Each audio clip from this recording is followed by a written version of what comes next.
Hello. So one of the most common questions that I find myself getting asked, both on the Noble Knight Discord and in interaction with other members of the community, is how I would go about building a budget Noble Knight deck. Now, this is an understandable question. The deck is often a passion project for fans that may not want to spend the premium that competitive decks tend to command on what is ultimately a pet project, and my list, as seen here in its current paper form, does run around $500, give or take. So it's definitely understandable. Unfortunately, this is a question I strongly dislike, not because I don't think there's merit in it, but because the question itself is much more difficult to answer than it first seems. Now, I have a budget list built, and I'm going to show it and describe how I got to it, as well as demonstrate some test hands with it so we can kind of work out how capable it may be. But before I do that, I wanted to go into a little bit more detail about why I dislike the budget question, and hopefully that will help explain why this is not something I've tackled previously. So the first problem with the budget question is that it is a fundamentally ill-defined set of conditions. What does budget mean? For some people, that means, let's say, under $200 for the entire deck. They consider that budget. You often saw Salamangreat called a budget deck when it was relevant, and that's about what you have to pay to get a regionals ready list at the baseline. But for other people, that's way outside. When I first started playing seriously, for example, I had a hard cap of $50 for a deck. Budget is subjective, and what you're going to do to build the deck will vary wildly depending on how you set that on a personal level. The next problem is that oftentimes people will say something like, I love this deck, but X card is too expensive, what are some budget alternatives? And they'll often be looking at specific cards like, say, Gearfried, which is still, I believe, a $20 card. Now, this is again understandable, but fundamentally, you can't answer that question because cards are expensive for a reason. If there was a budget alternative, we would probably have found it. So trying to supplant really good cards with weaker versions that kind of sort of do similar things just ends up with a vastly inferior deck, and there's better ways to go around it. Gearfried is a monster that you can summon as extender. It's got great attack to use as a boss monster. It's disruption. It's removal. What card is going to perform all of those actions? Renault. People ask that about Renault a lot. And people will say, oh, well, you can just put more copies of Astolfo in, for example, or Shade Brigandine or something. Yeah, those are also extenders, but are they extenders that have synergy with the deck and can act as a tuner and recycle cards in the graveyard, such as Living Fossil, to get you even more extension? No, there isn't another card that does that. So trying to swap out good cards for, in effect, bad ones just leaves you with a deck that doesn't play well and will sour your taste on the deck. And finally, oftentimes you work around all of that, you build for that problem, and then they'll say something like, okay, but actually I pulled such and such card, or I have such and such I really want to use. And you'll say, oh, okay, well, I wish I had known that. And then sometimes you'll find people who only want to trade for things. So it's not that they're constrained by budget, but they're constrained by what they're likely to find in trade binders. Or people who don't like ordering singles but pack a lot of cards, so instead you want to focus on what cards they're likely to see in the current set. And that's ultimately the problem. People who ask this question often are working with a very specific card pool, and without knowing that, you can't tell what it is that they're going to have access to, what resources will work for them. So with all of that said, let's build a budget deck. And I will define the criteria first, because what it comes down to is, when you build a budget deck, rather than try and substitute the expensive portions of the quote-unquote normal deck, pick a strength that you can perform under a budget and build around that. So the first thing we're going to do is just completely axe the side deck. And the reason for this is that first of all, it's just a lot of money you can save there. People who are building on a budget typically are not going to be building for the competitive scene. Oh, whoops, I did not mean to do that. Building for the competitive scene, and as a result, they will not need access to the resources a side deck provides necessarily. They also quite likely have staples in other decks that they can pull in and use as a side if they so wish. Because the side deck is, rather than being deck specific to a point, generally going to be comprised of powerful staples that the format commands, it's an easy place to make the first cut. We're then going to go ahead and axe some of the more expensive engines, so just going to go ahead and get rid of all of that, and we're going to say, alright, the Pendulum engine is pretty expensive. Even if you run the budget version, you're going to still have to invest about $30 into it, and by cutting out the Draco Slayers, you lose access to table, so the whole engine is just going to go. All of it. Since we got rid of the Pendulum engine, round table is just not consistent anymore. We're going to get rid of that too. We're going to go ahead and look at our extra deck. Start by taking out stuff that we don't need. We can fluff it in later. And Adventure. Adventure is really good, but very expensive. So we're going to go ahead and drop out all those expensive cards. We'll get to the others in a moment. And finally, while they should always be maximized, Gear Freedom or No are very expensive cards. We'll just go ahead and cut those down to 2 for now, just to start with. And right now we have brought the deck down to a much lower price point. In fact, we're about at $100 here, and that is my target. But we're going to get rid of Elf as well. My target is around $100. You could actually play the deck just like this if you wanted to, and it would function. But it wouldn't be very good. So what's the next step? Well, you've got 2 routes you can go. Either you just fill in the gaps with staples you may have on hand, or let's say there's a really cool tech you want to run, you can put that in there. That's one option. Another option is maybe you say, alright, I want to build towards the main version. I don't want to spend any money on cards I'm not going to run in the main version, because, let's face it, everything that we're going to have to add to get this back up to 60 probably adds up to one of the cards we cut. So in that case, maybe you just run it like this casually. But what I'm going to do is I'm going to try and find a goal that this deck works really well around. And here's what I came up with. Even without the expensive cards for the Adventure engine, the Rights and the Enchantress, Fateful Adventure still gets us a Noble Arms card, which lets us resolve Madrite and Boars and summon Kustanin from hand.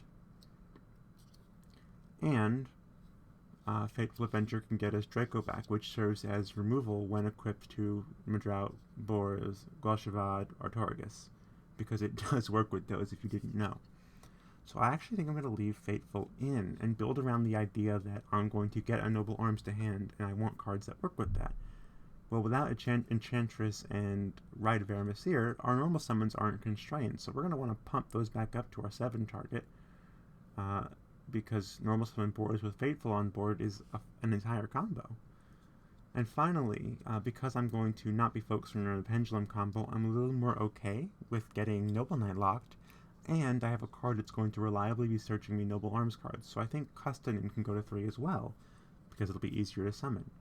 If Kustanin goes to 3, that encourages fusion plays, because making Braver makes Kustanin live, and Braver can get you your combo, so we're going to leave in the fusion stuff.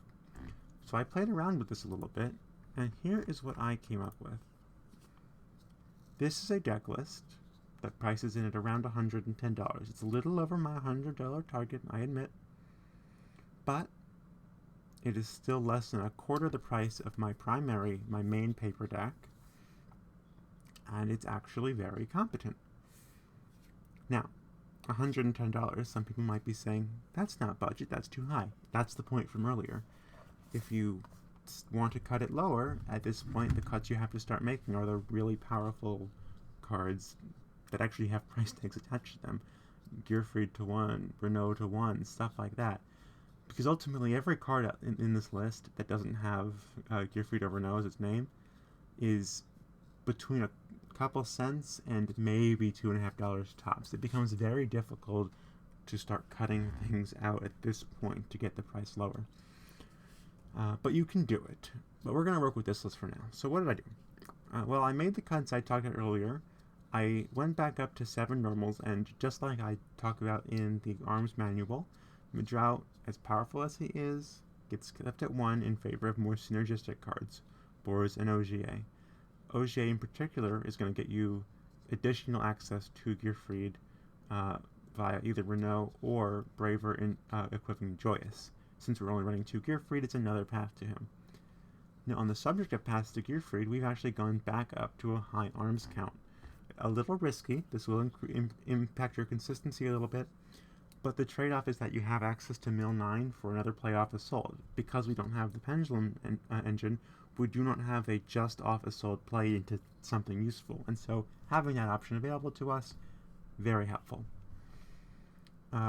We maxed out on our Quistanine before synergy with Dragon and Fateful, and I kept Magicor in here because Fateful Searching Magicor can be a pretty useful play at times.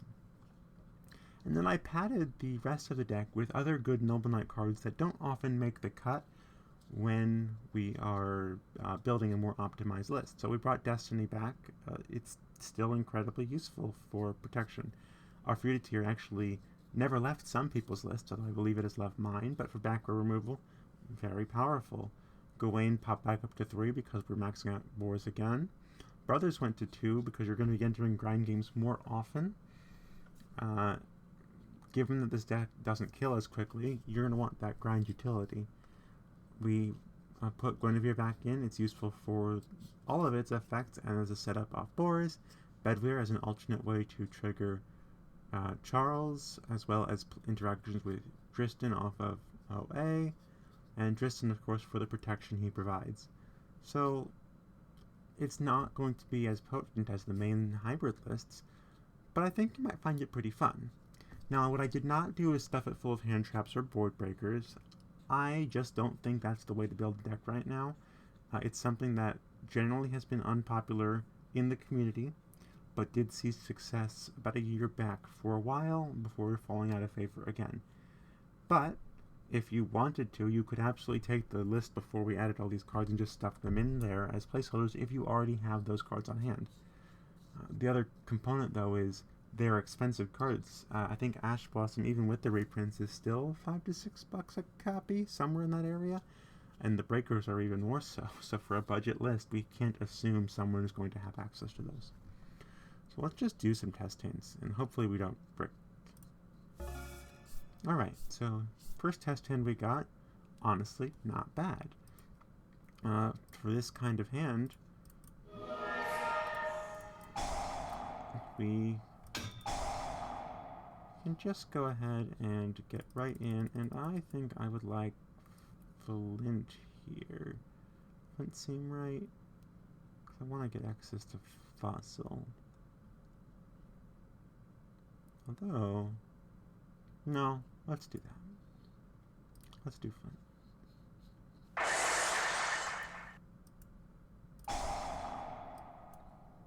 Go ahead and get rid of that.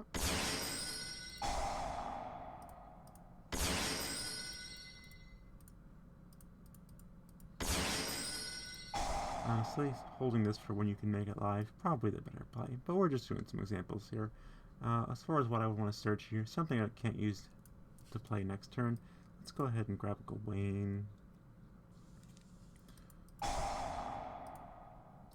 could put out a second Gearfried, which is always funny.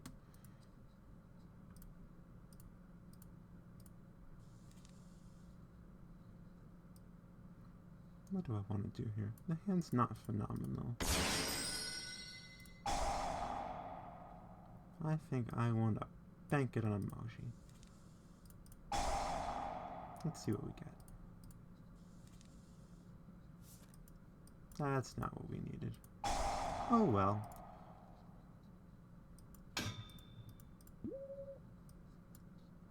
You can make big Roland here, but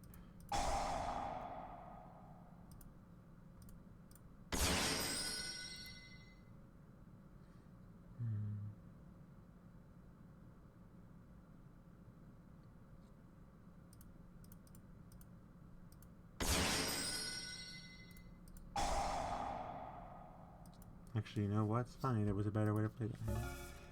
Let's try something different. Okay, this is a much more workable hand. So, we're going to pick a normal summon here. Now, do I want Madrite? Well, if I normal summon Madrite and it gets negated, I can't play through. But unfortunately, these cards don't play through for any of the normal summons. So I think what I would like to do here is just risk it and go for the Madrite play. And you'll be doing that a lot more often. And then I'd actually like to reuse this Joyous, so I'm going to equip both of them. Because that isn't going to do this.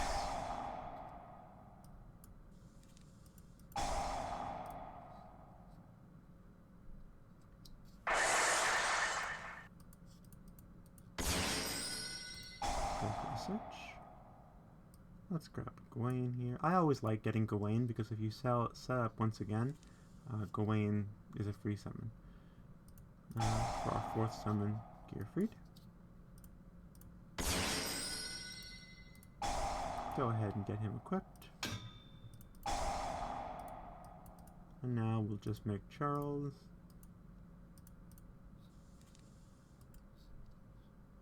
Let's go ahead and grab a mountain.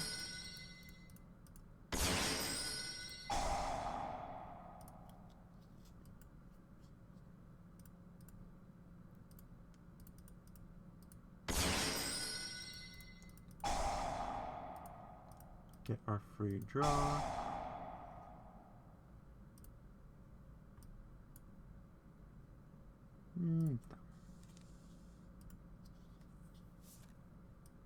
Actually very useful. Fossil of 4. We're done with Madrite, so we can do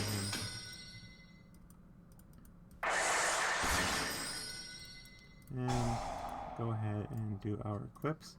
And included in our equips is setting up the Metal Silver lock, which is always something useful when you're able to make it happen. Let's go ahead and grab Little Roland here. Without having the more powerful boards to rely on, you're going to want every advantage you can get. And Metal Silver lock does a lot to shut down or severely impact a lot of decks. Let's do another one. Ooh, this is a garbage hand. I'm not even going to bother playing it out. You normal Swim Brothers effect, drop that, hope it doesn't get disrupted. Then you can Isolde, and you can either mill 9 for Gearfried, or you can mill 4 for boars, resolve the boars, and hope you pass. Let's see. This is a perfectly good hand, though.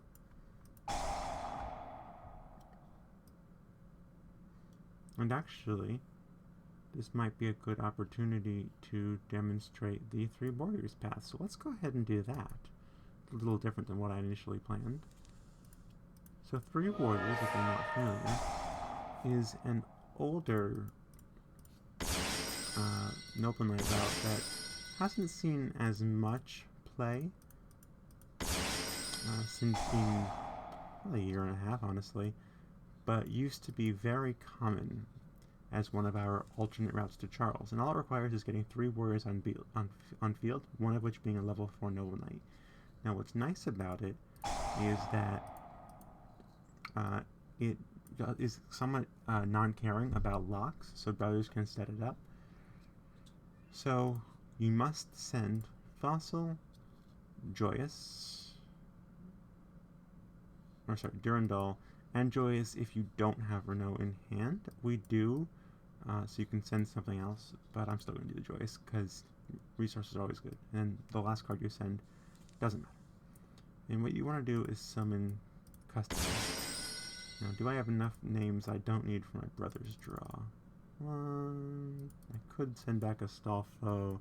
I do, but I'm not going to because I'd rather have the resources in the draw. You're going to make rank 4 Arthur. You're going to do both effects. The equip.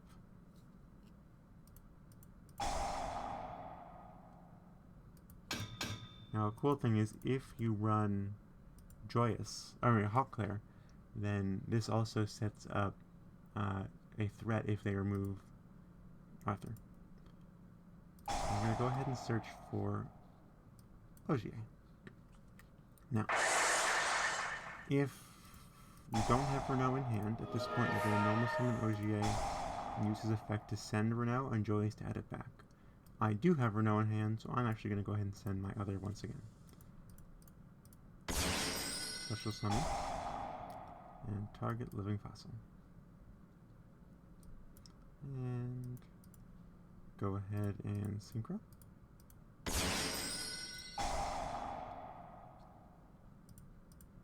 Oh, do I have a foreign? Yes, I have the Ocean.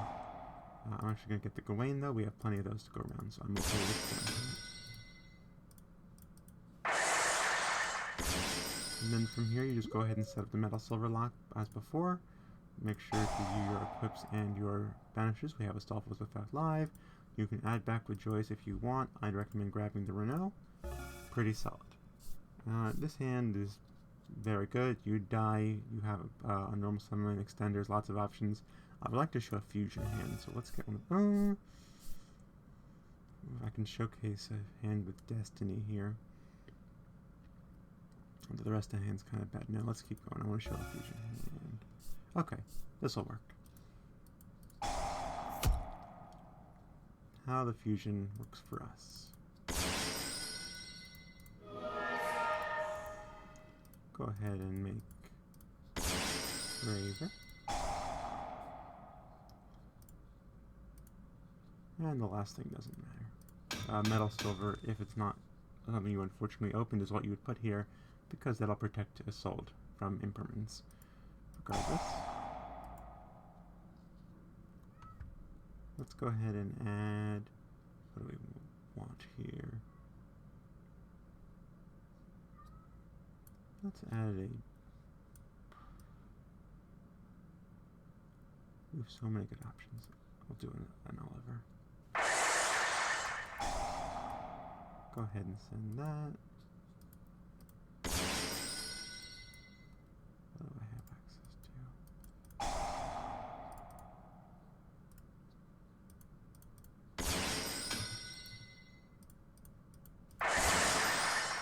And from here you just play through. So here I don't have a path to Charles, unfortunately. Actually. No, I do not have a path to Charles, unfortunately, because if I hadn't had to use Fossil, you could send 4 for Ogier, send Renault, Joyce, add back Renault. But unfortunately, I do not have that option here. So I think we're actually going to...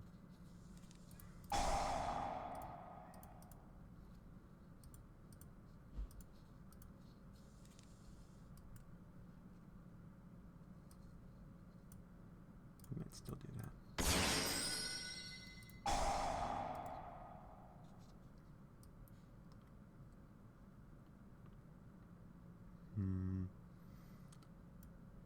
Yeah, that's probably the best option. Get the Gearfried back to hand. Summon it.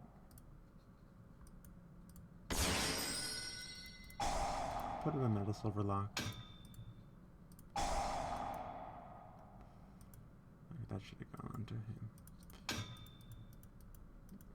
And it's not the best board, but it's 2 disruptions, so you can work with it.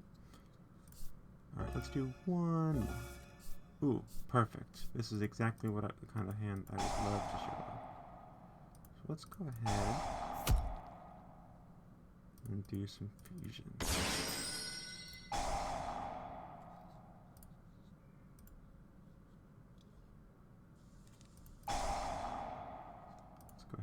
you.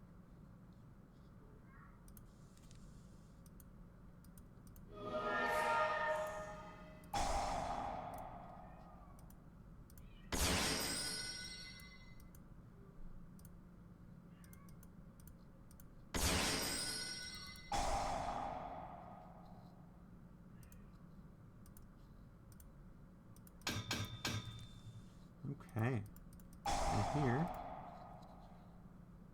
I'm gonna grab Flint Lady.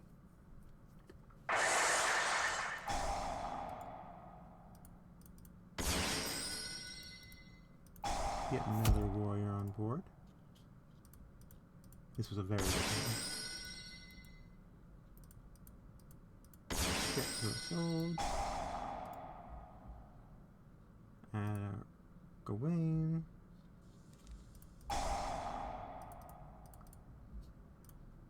Make sure we send Fossil. We're going to use it. Go ahead and summon OGA. Send a once again. Stuff over now. Grab back the Fossil.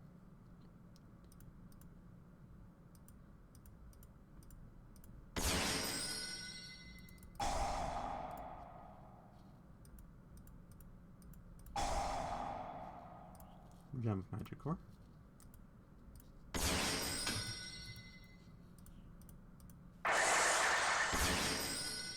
So that is not too bad. Not bad at all. The last thing I want to do here